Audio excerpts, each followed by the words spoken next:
सबसे बड़ा बलिदान। राजा विक्रमादित्य बेताल के इस खेल से थकने लगे थे, पर वे अपने वायदे के पक्के थे। उन्होंने फिर से पीपल के पेड़ पर से बेताल को उतार कर कंधे पर डाला और चलने लगे। बेताल को बहुत मजा आ रहा था। उसने पूछा, आप कब तक ऐसा करना चाहते हैं? राजा ने कहा, यह तुम पर निर्भर करता है। बेताल ने हंसकर कहा, ठीक है, मैं अपनी कहानी सुनाना शुरू करता हूँ। बहुत पहले महाबलीपुर नामक शहर में चंद्रपति नामक एक धनी व्यापारी रहता था। उसकी मधुमाला नाम की एक सुंदर कन्या थी। एक बार किसी सामाजिक कार्यक्रम में मधुमाला की मुलाकात आदित्य नामक एक खूबसूरत जवान युवक से हो गई। दोनों एक दूसरे से बहुत अधिक प्रभावित हुए और परस्पर प्रेम करने लगे। उनका प्रेम बढ़ते बढ़ते इतना बढ़ गया कि आदित्य ने मधुमाला से विवाह करने का निश्चय किया। आदित्य मधुमाला के पिता के पास उनकी अनुमति और आशीर्वाद लेने गया, पर चंद्रपति ने सर्वज्योति नामक किसी धनी सौदागर के साथ पहले ही अपनी पुत्री का विवाह निश्चित कर रखा था। आदित्य यह जानकर बहुत दुखी हो गया। उसका दिल टूट गया।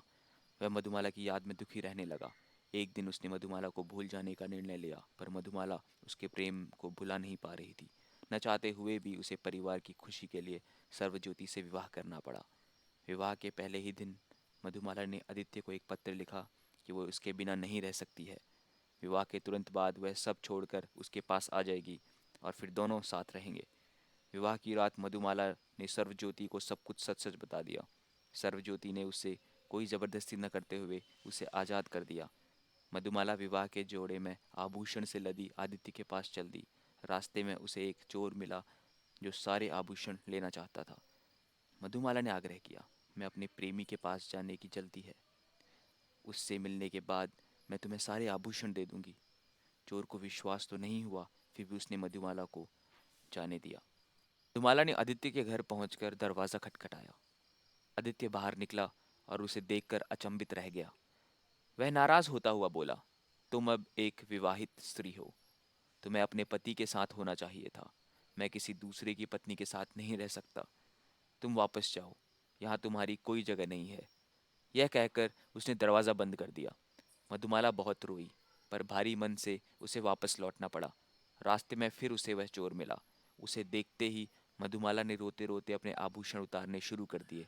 चोर ने उसे रोता हुआ देखकर पूछा, तुम रो रही हो? मधुमाला ने उसे अपनी कहानी सुना दी। चोर बहुत दुखी हुआ और उसे सुरक्षित उसके घर पहुंचा दिया। सर्वज्योति उसे वापस आया देख नाराज होता हुआ बोला, तुम पराये आदमी के लिए घर छोड़कर चली गई थी। अब मैं तुम पर विश्वास नहीं कर सकता। मुझे क्षमा करो। अब मैं तुम्हें पत्नी के रूप में स्वीकार नहीं कर सकता। तुम जा सकती हो। मधुमाला पर तो मानो दुखों का पहाड़ टूट पड़ा। अब वह कहाँ जाती। शर्मिंदगी के कारण मधुमाला ने नदी में डूबकर अपनी जान दे दी। बेताल ने थोड़ी रुककर राजा से पूछा, राजन, आपके विचार में सबसे बड़ा बलिदान किसका था? अब इससे पहले कि राजा विक्रमादित्य इस क्वेश्चन का आंसर करे, मैं चाहता हूँ आप सभी कमेंट में इसका आंसर ज़रूर करें। अब वीडियो को शुरू करते हैं। राजा ने कहा, बलिदान वह होता है जो स्वार्थ रहित तथा स्वेच्छा से किया जाता है। आदित्य ने मधुमाला का प्रेम ठुकराया, पर किसी कारण से। मधुमाला किसी दूसरे की पत्नी थी और वह किसी दूसरे की पत्नी के साथ नहीं रह सकता था। सर्वज्योति ने मधुमाला को जाने तो दिया, पर वापस नहीं ले सकता था, क्योंकि उसे उस पर विश्वास नहीं था। मधुमाला ने शर्मिंदगी के कारण अपनी जान दी थी। इन सभी को बलिदान नहीं कहा जा सकता। बलिदान तो चोर ने दिया। चोरी करके वह अपनी जीविका चलाता है। उसे मधुमाला पर दया आई और उसने उसके आभूषणों को नहीं लिया। उसकी इंसानियत बलिदान को सर्वोच्चतम उदाहरण है। मुझे पता था कि तुम सही उत्तर दोगे, बेताल ने कहा और उड़कर वापस पेड़ पर चला गया। विक्रमादित्य मुड़े और फिर पेड़ की ओर चल दिए। अगली कहानी अगले चैप्टर में। चैनल को लाइक एंड सब्सक्राइब करें। Thank you. उम्मीद करता हूँ आपको ये वीडियो पसंद आई होगी। चैनल को लाइक और सब्सक्राइब ज़रूर करें। मिलते हैं अगली वीडियो में।